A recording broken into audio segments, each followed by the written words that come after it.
On est toujours ensemble sur France 24, 17h46 à Paris et 11h46 à Washington. Donald Trump s'apprête à prendre pour la première fois la parole depuis le début de la guerre. Priorité au direct. Vous écoutez, vous allez découvrir son discours, le premier donc depuis le début de la guerre, dans un instant. Almighty God, your steady hand has guided this republic for nearly 250 years. From its birth to this very hour, we come to you now with grateful hearts. We assemble here today to honor men who, when the test came, were steadfast and unmovable. We thank you for the unyielding conviction of Master Sergeant Roderick Edmonds. Nous vous remercions pour la vie du sergent Roderick qui n'a pas flanché. Nous vous remercions pour le courage sur le champ de bataille de Terry Richardson, le courage qui a sauvé des vies au Vietnam et le courage qui se présente à nous aujourd'hui. Et Seigneur, nous vous remercions pour le sergent Michael Hollis qui, dans un dernier acte d'abnégation, a fait de son corps un bouclier pour un ami. Bénissez les amis et la famille de ces grands hommes d'honneur, Seigneur, et ne nous permettez pas de quitter ce lieu comme de simples admirateurs de leurs actes héroïques. Plantez dans nos cœurs une mesure de leur courage pour que nous puissions être à la hauteur des valeurs qu'ils ont défendues. Que la lumière de la liberté continue de briller sur notre grande nation. Nous prions au grand nom de celui qui nous guide.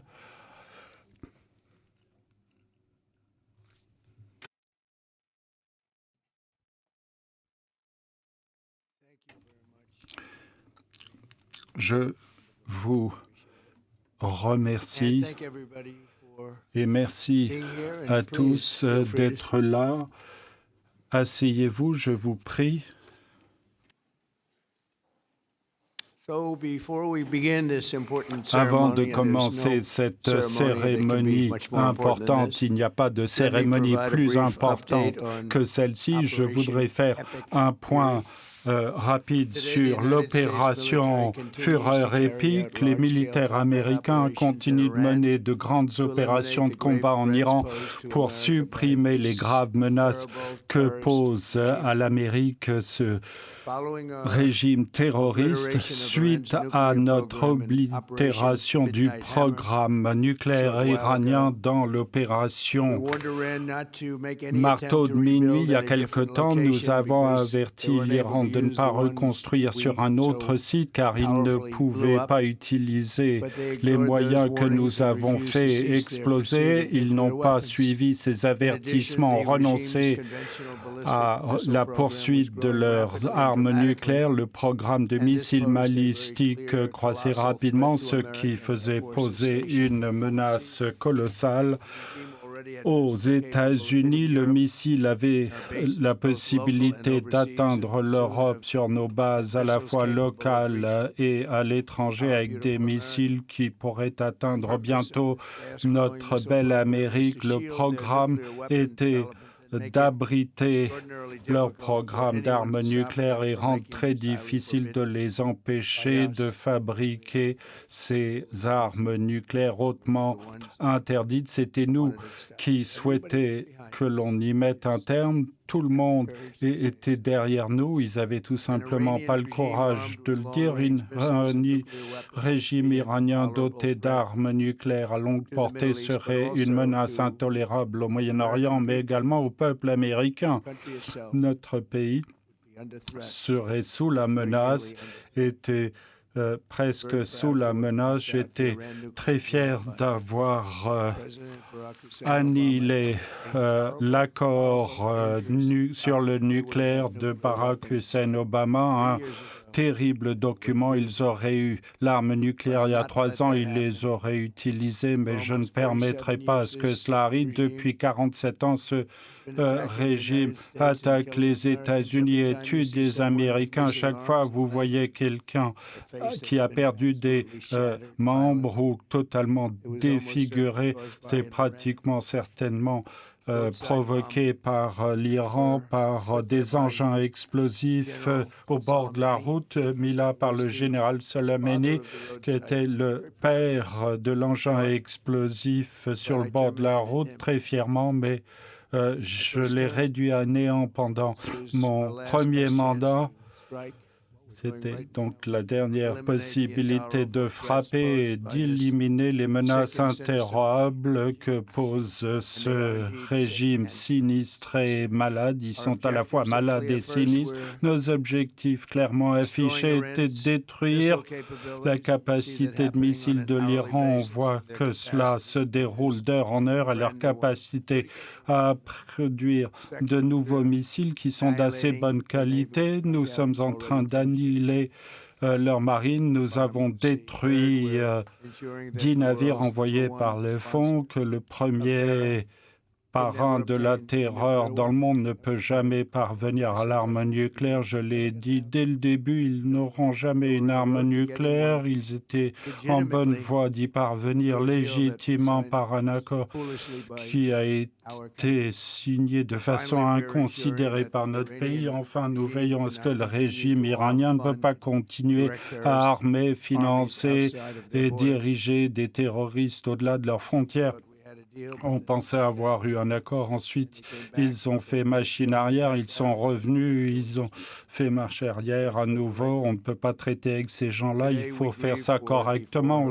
Nous pleurons les 4 militaires américains tués en action. Nous envoyons notre amour, soutien à leurs proches et nous poursuivons cette mission sans résolution pour anéantir la menace que cela pose au peuple américain. C'est bien une menace.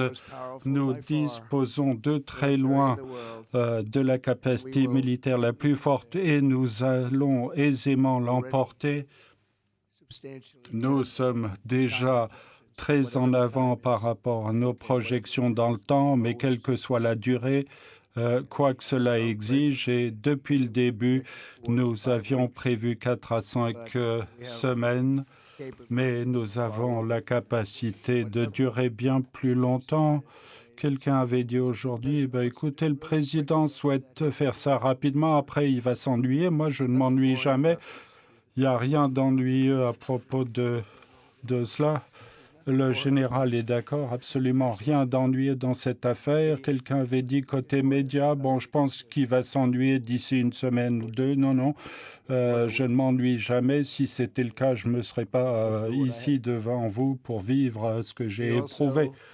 Nous avions prévu 4 semaines pour mettre un terme à la direction militaire et ça a été fait dans à peu près 1 heure. Donc là, nous devançons les délais. Je tiens à remercier tous nos militaires qui nous défendent. Ils sont incroyables. Il y en a beaucoup qui sont parmi nous.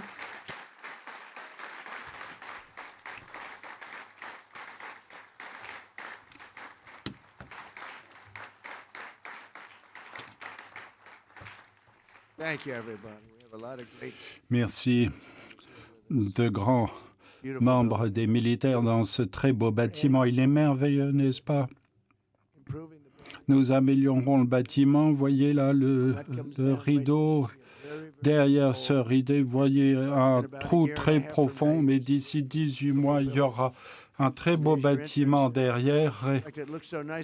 En fait, c'est tellement beau. Non, je pense que je vais peut-être économiser de l'argent sur les portes. Moi, j'ai choisi ces rideaux au cours de mon premier mandat. J'aime bien la couleur dorée. Je pense qu'on peut économiser beaucoup d'argent. Je viens d'économiser sur les rideaux. Ça sera tout à fait spectaculaire, ce bâtiment. La salle de bal, moi, j'ai construit de nombreuses salles de bal. Je pense que ce sera la plus belle salle salle lorsque vous entendez les marteaux-piqueurs, vous comprenez pourquoi la première dame n'est pas... Est-ce qu'on va arrêter tous les travaux qui partent de 5 heures du matin, 6 heures du soir? Vous voyez, moi, c'est un son super, elle l'aime pas du tout. Moi, j'adore les marteaux-piqueurs. Outre le fait ici, puisque nous faisons don, aucun centime pour le contribuable. Ça coûtera 400 millions, voire moins, beaucoup. Disons 400 millions ou plus, non, ça sera moins. Mais lorsque j'entends ce merveilleux son derrière moi, ça signifie de l'argent, donc j'aime bien. Mais mon épouse, elle, n'est pas ravie. Elle a dit, ça devient fou. Ne t'inquiète pas, ça sera terminé d'ici quelques mois, mais maintenant, pour la raison que nous nous retrouvons ce matin pour saluer le courage indépassable de 3 héros américains, un qui est en vie et 2 qui nous ont quittés ensemble, nous saluons la valeur exceptionnelle de Sergent Roderick Edmondson. Je pourrais peut-être demander à vos proches de se lever. Une très belle famille. Levez-vous, s'il vous plaît.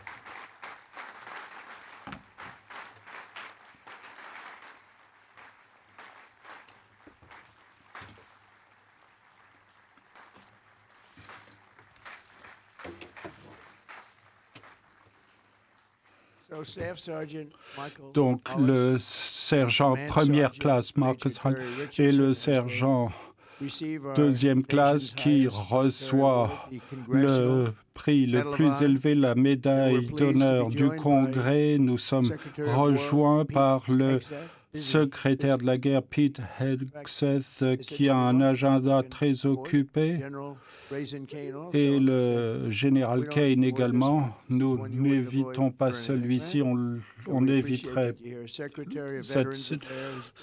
le secrétaire pour les anciens combattants qui fait un merveilleux travail, Doug Collins.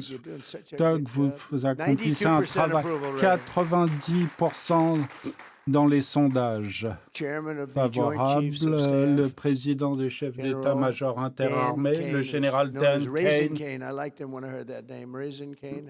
Raisin Kane, son surnom. Tu es mon bonhomme, et ça s'est avéré être le cas. Un superbe général, le secrétaire de l'armée, Dan Bristol, et chef d'état-major de l'armée de terre, Randy, et les sénateurs Tom Cotton, Bill Haggerty, vous étiez superbe à la télévision cette semaine. On ne peut pas avoir un meilleur représentant que vous. Merci beaucoup. Et les représentants Tim Burchett, Jack Brookman et Nicole Malliotakis et d'autres ici présents. Mais nous avons des personnes beaucoup plus importantes. Tom, levez-vous. Quel travail!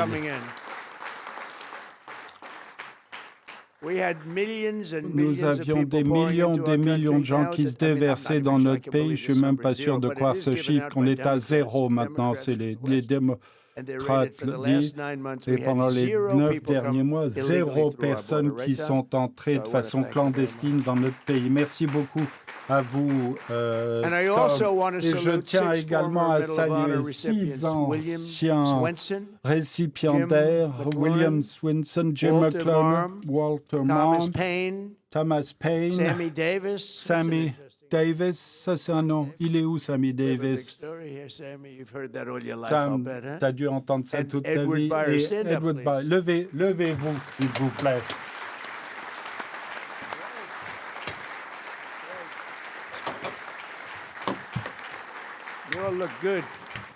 Vous êtes tous formidables. Et souvenons-nous de ces cérémonies. C'est un très grand honneur.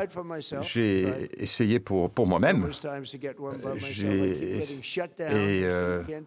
On n'arrette pas de me dire non, vous ne pouvez pas le faire vous-même, Monsieur le Président, ce n'est pas conforme au protocole. Non, je plaisante. Et je dois dire que je ne fais que plaisanter parce que sinon la presse va me critiquer.